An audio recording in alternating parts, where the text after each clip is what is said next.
48 सांसदों के निलंबन पर विपक्षी सांसदों ने जहां संसद से लेकर विजय चौक तक मार्च किया, तो वहीं इस वक्त बीजेपी के सांसदों का भी प्रोटेस्ट जंतर मंतर पर चल रहा है।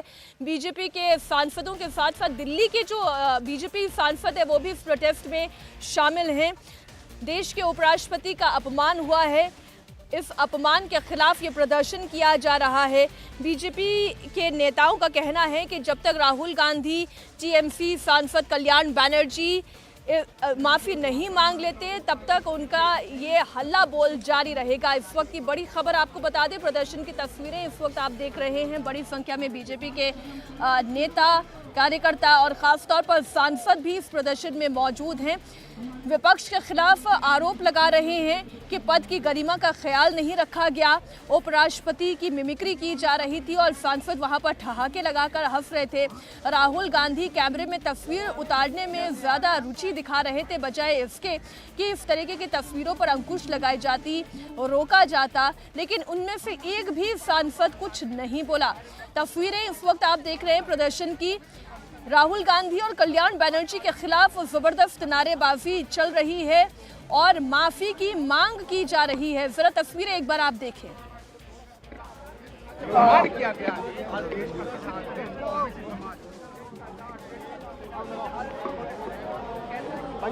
इस पर हम लगातार आपको अपडेट देते रहेंगे। बीजेपी सांसदों के बयान भी हम आपके सामने रखेंगे, लेकिन इस बीच एक बड़ी खबर अरविंद केजरीवाल से जुड़ी हुई। अरविंद केजरीवाल की चिट्ठी सामने आ गई है। इस चिट्ठी में क्या है वो भी आपको बता दें। आप जानते हैं दिल्ली में कथित शराब घोटाला मामले में जो ईडी ने दूसरा सम्मन दिल्ली के मुख्यमंत्री अरविंद केजरीवाल को जारी किया था, उसे भी अरविंद केजरीवाल ने डॉज कर दिया। और डॉज कैसे किया? उन्होंने इसे गैर कानूनी, अवैध करार दिया। चिट्ठी इस वक्त आप एक्सक्लूसिव कॉपी इंडिया टीवी पर देख रहे हैं। ईडी को जवाब देते हुए अरविंद केजरीवाल ने कहा है कि पिछले सम्मन की तरह ये सम्मन भी गैर कानूनी है। उन्होंने कहा कि राजनीति से प्रेरित है ईडी का ये सम्मन, ईडी को इस सम्मन को वापस लेना चाहिए।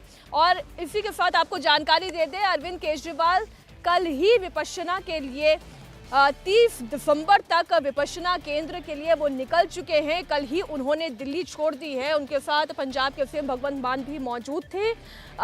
बड़ी खबर आपको बता दें, जैसा कि पहले ईडी ने उन्हें शराब घोटाले के मामले में पूछताछ के लिए सम्मन किया था, तब भी उन्होंने 7 पॉइंटर्स में एक चिट्ठी लिखकर ईडी को यह कहा था कि आपने मुझे किस हैसियत से सम्मन किया है, क्या आपने मुझे एक व्यक्ति के हैसियत से किया है या फिर संवैधानिक पद पर बने हुए एक मुख्यमंत्री के हैसियत से आपने सम्मन किया है, आपने मुझे एक आरोपी के तौर पर पूछताछ के लिए बुलाया है या फिर आपने मुझे एक गवाह के तौर पर पूछताछ के लिए बुलाया है। पहले ईडी को इन तमाम बातों का इन सवालों का जवाब देना चाहिए। और साथ ही उन्होंने कहा कि यह सम्मन ही गैर कानूनी है, यह सम्मन अवैध है।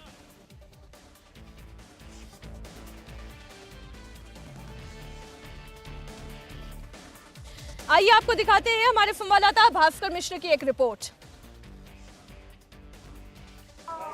उपराष्ट्रपति के अपमान को लेकर भारतीय जनता पार्टी सड़क पे है। पूरे देश भर में प्रदर्शन हो रहा है। मैं इस वक्त जंतर मंतर पे हूं और यहाँ पे सैकड़ों की संख्या में भारतीय जनता पार्टी के कार्यकर्ता को आप देख सकते हैं, जो लगातार इस बात को लेकर जोर दे रहे हैं कि जिस तरह से उपराष्ट्रपति का अपमान हुआ है संसद के अंदर में, जिस तरह से मखौल उड़ाया गया है उनका, उस मामले में कार्रवाई होनी चाहिए। राहुल गांधी को देश की जनता के साथ माफी मांगनी चाहिए और कल्याण बनर्जी के खिलाफ उनकी पार्टी को कार्रवाई करनी चाहिए। भारतीय जनता पार्टी के दिल्ली प्रदेश के द्वारा इस विरोध प्रदर्शन को आयोजित किया गया है और मंच पे तमाम वो भारतीय जनता पार्टी के लीडरशिप नजर आ जाएंगे, जो कह रहे हैं कि ये अपमान न सिर्फ उपराष्ट्रपति का है बल्कि इसके साथ साथ पूरे जाट बिरादरी का अपमान है, ये किसानों का अपमान है और इसको लेके भारतीय जनता पार्टी कहीं से भी समझौता नहीं करेगी। लिहाजा ये प्रदर्शन तब तक चलेगा जब तक राहुल गांधी देश की जनता से माफी नहीं मांगते हैं और जो कल्याण बनर्जी है उनके खिलाफ कार्रवाई नहीं होती। इस विधायक अनिल झा जी जो विपक्षी पार्टी के सांसद हैं, उनका ये कहना है कि भारतीय जनता पार्टी सिर्फ कोशिश कर रही है कि 148 सांसदों को जो निलंबित किया गया है वो मुद्दा न उठ पाए और इसको जबरदस्ती का एक मुद्दा बना रही है। ये कह सकते हैं कि राष्ट्रपति के अपमान को लेकर पक्ष और विपक्ष दोनों सड़क पे है और लगातार इस मामले में भारतीय जनता पार्टी माफी की मांग कर रही है।